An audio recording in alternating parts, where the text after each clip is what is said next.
அழகான பயணம், நீண்ட தொடர்வண்டி பயணம், ஜன்னலோர குளிர்காற்று, எதிர்பாராத பல முகங்கள், உதட்டின் புன்னகையோடு புதிய உற்சாகம், பேருந்து மகிழ்வுந்து பயணத்தில் காண முடியாத ஜன்னலோர காட்சிகள்.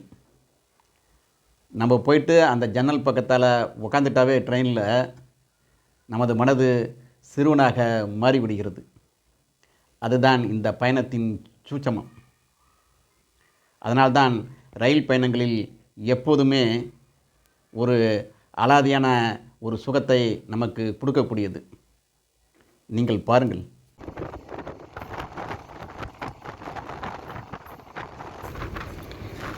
இயற்கை எழில் கொஞ்சும் குளங்கள், ஆறுகள், மலைகள், இதெல்லாம் காண கிடைக்காத ஒரு மகத்தான காட்சிகளை நீங்கள் ரயில் பயணங்களில் மட்டுமே ரசிக்க முடியும்.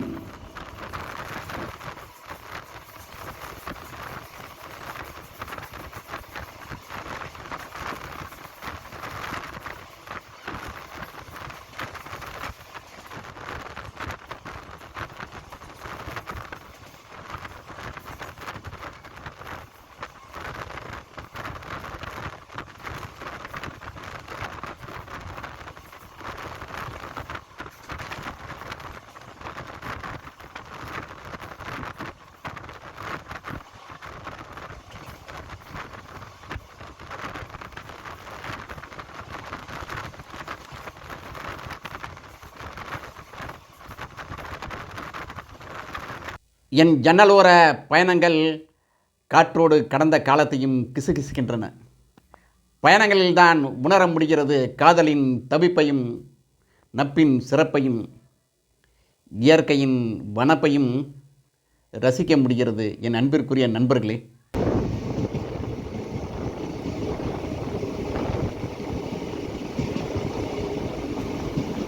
பொன் காலை பொழுதில் உதிக்கும் சூரியனின் அழகான காட்சிகள், கண்ணுக்கு கிடைக்காத காட்சிகள் ரயில் பயணங்களில் கிடைக்கக்கூடியவை.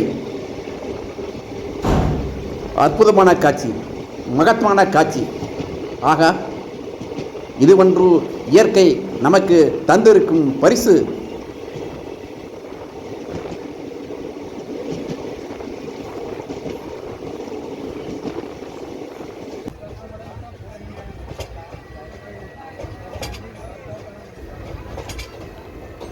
நம் கண்முன்னே திடீரென்று இது போன்ற பிரம்மாண்டமான புகை கக்கிகள் தோன்றும். அதுதான் ரயில் பயணம்.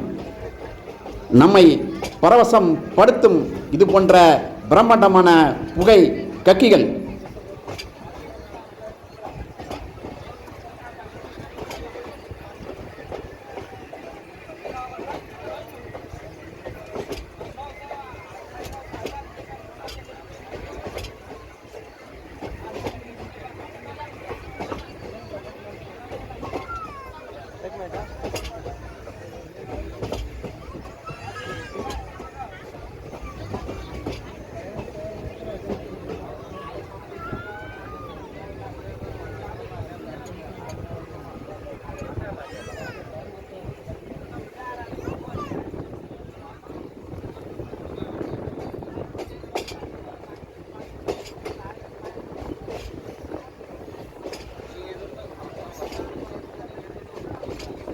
நான்லாம் சிறுவனாக இருந்த பொழுது ஊருக்கு போகிறதுங்கிறது ஒரு பெரிய அச்சீவ்மெண்ட்டு.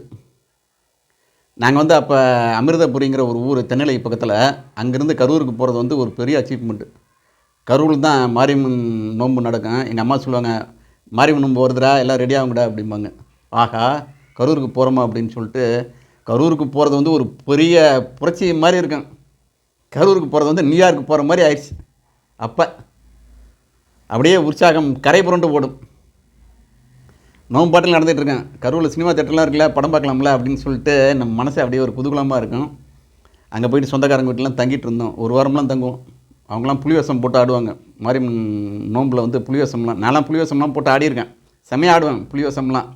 அதெல்லாம் ஒரு காலம். என் அன்பிற்குரிய நண்பர்களே, இப்போல்லாம் யார் வீட்டுக்கு போனாலும் ஒரு நாள் 2 நாள், மேக்ஸிமம் 3 நாள் தான். அதுக்கு மேலே தங்க முடியறதில்ல. இப்பொழுது வந்து உறவுகள் பணத்தால் தீர்மானிக்கப்படுகின்றன, மனதால் அல்ல.